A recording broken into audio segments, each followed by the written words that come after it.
আসসালামু আলাইকুম। পজিটিভ বিষয়ে কেউ কোনো কিছু করতে চাইলে তাকে না থামিয়ে বরং তাকে উৎসাহ প্রদান করতে হয়। তাহলে হয় কি, তার কাজের গতিটি একটু বেড়ে যায় এবং সামগ্রিকভাবে সে সেই কাজটি করতে খুবই পছন্দ করে এবং উৎসাহ উদ্দীপনার মাধ্যমে কাজটি সুসম্পন্ন করতে পারে এবং কাজটি ভালো হয়।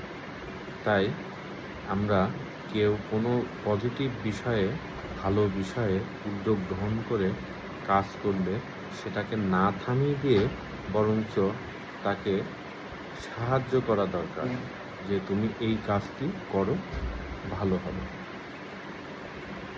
Thank you.